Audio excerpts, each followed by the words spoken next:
July 10, 1942. Akutan Island, Alaska Territory. The binoculars trembled slightly as machinist mate Albert Knack peered through the PBY Catalina's observation window, his heart racing at what lay below in the marsh. The red circles on the wings, unmistakable rising sun emblems, confirmed what every American pilot had been told was nearly invincible. A Japanese Zero fighter, sitting upside down in the wet grass, apparently intact. Lieutenant William Tiers, piloting the patrol plane, had become lost in the fog banks that shrouded the Aleutian Islands. By dead reckoning, he reoriented over the Shumagan Islands and chose the most direct route back to Dutch Harbor, directly over Akutan Island, a route rarely flown, a route that would change the course of the Pacific War. Knack could hardly believe what he saw. No Japanese pilot would leave such a prize. For over a year, this aircraft had been the terror of the Pacific skies, the mystery weapon that had shredded American, British, and Chinese air forces with contemptuous ease. At Pearl Harbor, over the Philippines, across Burma and Malaya, the Zero had achieved what seemed impossible, a carrier-based fighter that outperformed land-based interceptors. As Thiers circled the crash site 3 times, marking the position carefully on his chart, neither man could have known they had just discovered what historians would later call a prize almost beyond value. The Zero's reputation had been built on fear and respect.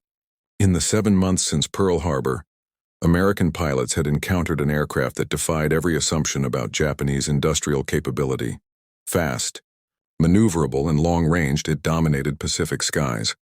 In early engagements over China, against obsolete Soviet-built fighters, Zeros achieved kill ratios as high as 12-1. In April 1942, 36 Zeros attacked Ceylon, shooting down 27 British aircraft for the loss of 5. The official American strategy when encountering a Zero was simple: run away. Avoid engagement. Do not attempt to dogfight. Those orders were not cowardice but mathematics. Pilots who tried to turn with Zeros died. June 4, 1942, the same day as the pivotal Battle of Midway, 1,500 miles to the south, a diversionary force struck the Aleutians. 19-year-old flight petty officer Tadayoshi Koga launched from the carrier Ryujo as part of the second strike against Dutch Harbor.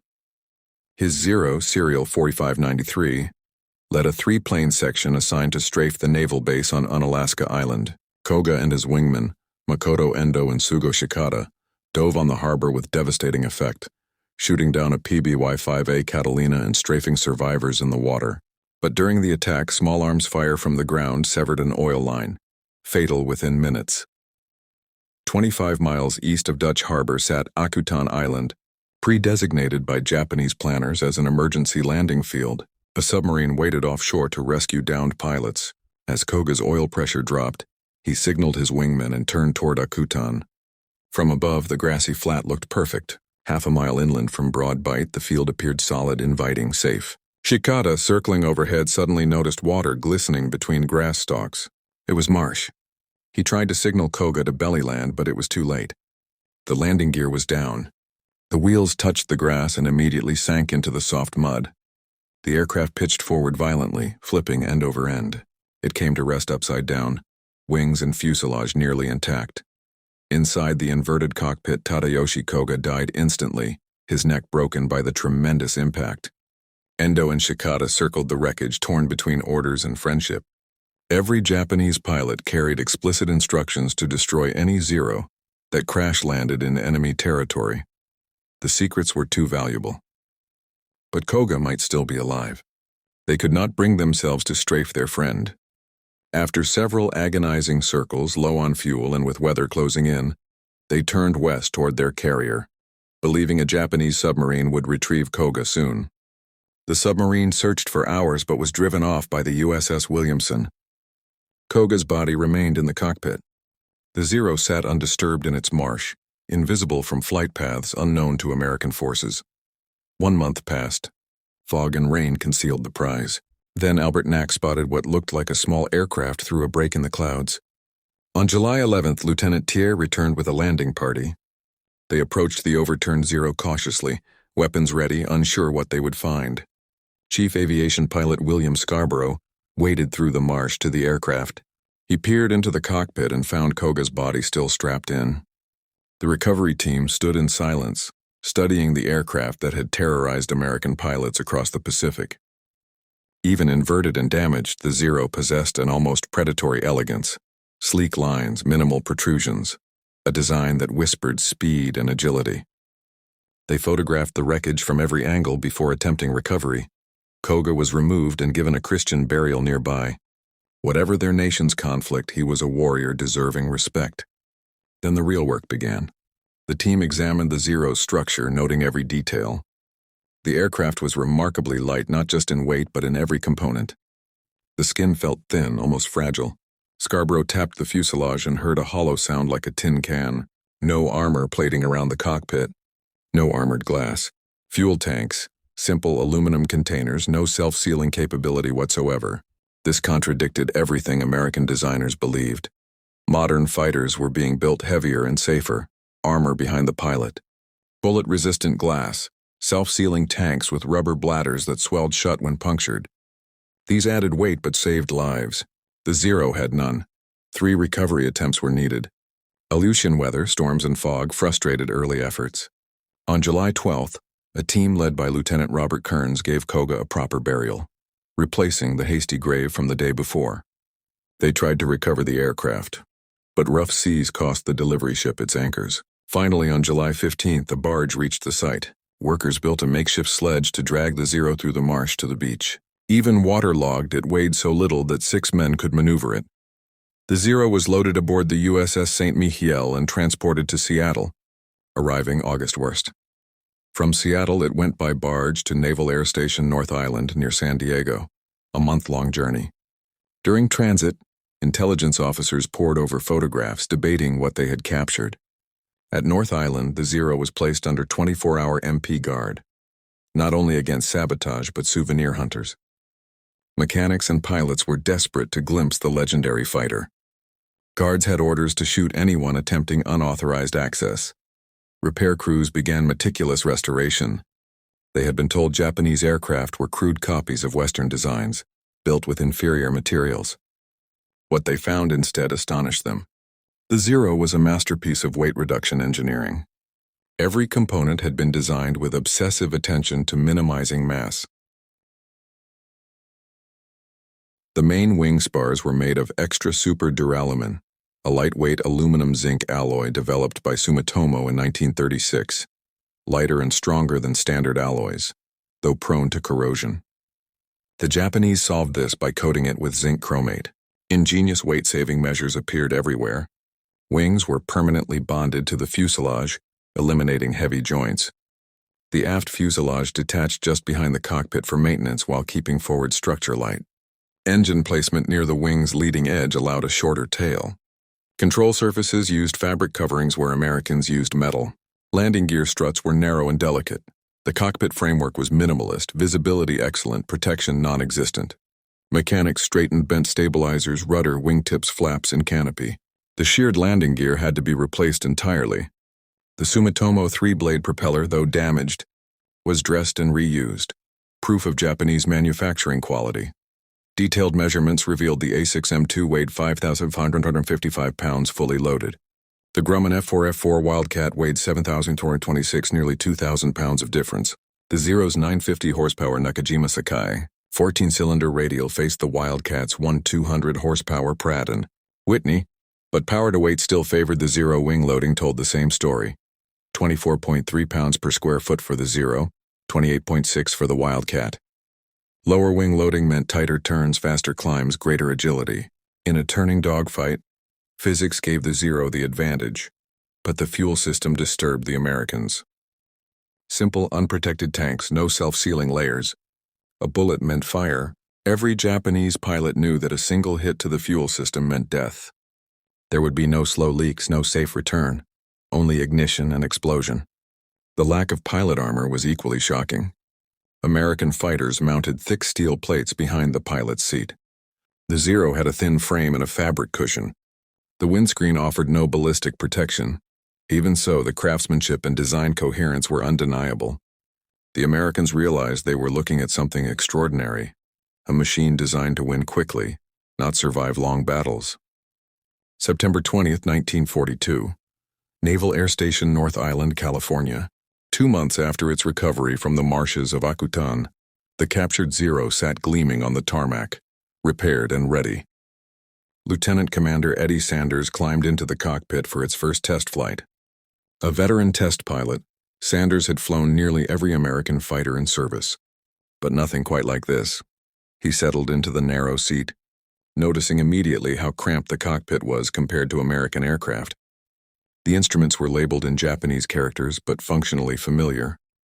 The engine, Nakajima Sakai, started easily, its smooth radial hum betraying none of the violence that had brought it down months before. Sanders advanced the throttle and the lightweight aircraft surged forward eagerly. Takeoff was astonishingly short. The Zero leapt into the air like it had been waiting to fly again. As Sanders climbed into the clear California sky, he realized he was flying the machine that had haunted American pilots for nearly a year, the mysterious terror of the Pacific. He began cautiously, testing basic controls, level flight, gentle turns, climbs, descents. The aircraft responded instantly. The stick felt feather light, the controls so sensitive that every movement translated to immediate motion. Compared to the heavy, deliberate feel of American fighters, the Zero felt alive, like an extension of the pilot's body. But as Sanders increased speed, the character changed. At 200 knots, the aileron stiffened. Rolling maneuvers required growing effort. Above 250 knots, the aircraft resisted movement altogether, its controls heavy, sluggish. The Zero could roll to the left much easier than to the right. The asymmetry was striking, a quirk that could be exploited. Sanders made note. American pilots needed to force Zeros into right rolls, where they would respond slowly, clumsily. Next, he put the Zero into a dive, and then pushed the stick forward sharply, generating negative G-forces. The engine sputtered and died. For a few terrifying seconds, the legendary fighter became a silent glider. Sanders leveled the wings, eased the nose down, and the engine restarted. He repeated the maneuver twice more. Each time, under negative G, the engine quit. The cause was simple but decisive. The Zero used a float-type carburetor, relying on gravity to feed fuel. Under negative G, the fuel flow stopped entirely. In American fighters, pressure-type carburetors kept fuel moving no matter the G load.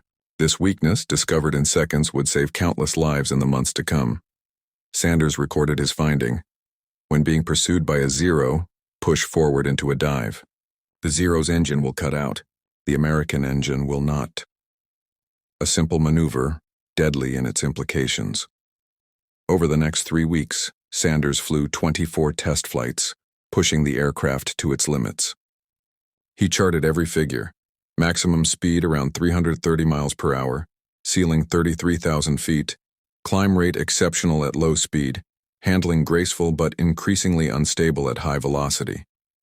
The famous agility of the Zero was real, but only below 200 miles per hour. Above that, its light construction and flexible wings became liabilities. The test data revealed a paradox at the heart of the Zero's design philosophy. The Japanese had created the most maneuverable fighter in the world, but only by sacrificing survivability. To make it light, they removed armor, removed self-sealing tanks, thinned the skin, and simplified the structure. Every ounce of protection was traded for performance. It was a weapon built to win quick, decisive fights, but only if the pilot remained untouched. In contrast, American aircraft were heavy, armored, often slower to turn, but they could absorb punishment and live to fight again. Sanders' test reports circulated rapidly through Navy and Army Air Force channels. The intelligence community turned the Akutan Zero into a series of technical manuals and combat bulletins. Fighter squadrons across the Pacific read every line. The message was clear: the Zero can be beaten if you fight it the right way. For months, Allied pilots had faced the Zero with fear and confusion. Now, for the first time, they had answers. They learned to use boom and zoom tactics: climb to altitude, dive at high speed, make one firing pass, and pull away. Never try to turn with a Zero, never slow down. Keep the fight in the vertical, where American aircraft could use speed and gravity to dominate. Commander John Thatch, a tactician with an instinct for survival, had already devised the famous Thatch weave before the Akutan Zero's recovery. 2 aircraft flying side by side, weaving toward each other when attacked, each covering the other's tail. But the captured Zero confirmed and expanded his ideas. Its weaknesses in high-speed rolls, dives, and durability validated the strategy. From that moment forward, the myth of the invincible Zero began to crumble.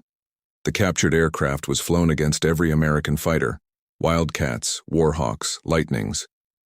Each mock dogfight revealed the same truth. The Zero ruled the slow-speed turning fight, but the Americans ruled the high-speed dive. With every test, new counter-tactics were born.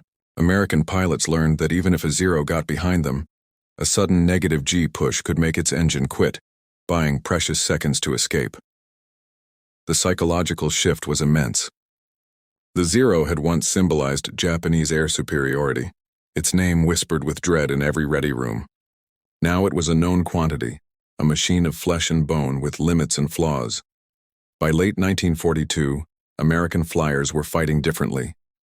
The lessons from Akutan reached the front lines at Guadalcanal, the Solomon Islands, and New Guinea. Pilots like Joe Foss, Marion Carl, and Kenneth Walsh began using the new tactics with devastating results. Marine Lieutenant Colonel Kenneth Walsh, who would go on to earn the Medal of Honor with 21 confirmed kills, later said, "Knowing what to do with a Zero on my tail, that information saved my life more than once." From the skies over the Aleutians to the tropical storms of the South Pacific, the captured Zero's data reshaped the air war. As new American fighters entered service, the F-6F Hellcat and the F-4U Corsair, the lessons of the Akutan Zero were built into their design. Both aircraft prioritized speed, durability, and high-speed control. They carried self-sealing tanks, heavy armor, and larger engines. They didn't need to outturn the Zero, they only needed to outlast it. By 1943, the tables had turned. The same Zero that had dominated the skies over Pearl Harbor and the Philippines was now being hunted and destroyed. Kill ratios flipped from catastrophic losses to overwhelming victories. American pilots who had once run from combat now sought it. The Zero was no longer a terror, it was a target. Yet even in victory, there was a quiet respect. The Akutan Zero had been the product of brilliant engineering and fearless flying. It had changed aviation history, not just by its performance, but by the knowledge its death provided. In the hangars at North Island, engineers continued to study its remains. The recovered aircraft was eventually retired from flight testing, preserved as a relic of the moment when fear gave way to understanding. The wreckage of the original Zero was later damaged in a ground accident, and its fragments eventually lost to history, but its legacy endured. Every American pilot who flew in the Pacific after 1942 carried the lessons of Akutan. They knew that agility was not invincibility, that courage could not replace armor, and that knowledge, painfully earned, was the deadliest weapon of all. The Akutan Zero had been meant to destroy American aircraft. Instead, it became the teacher that showed them how to win.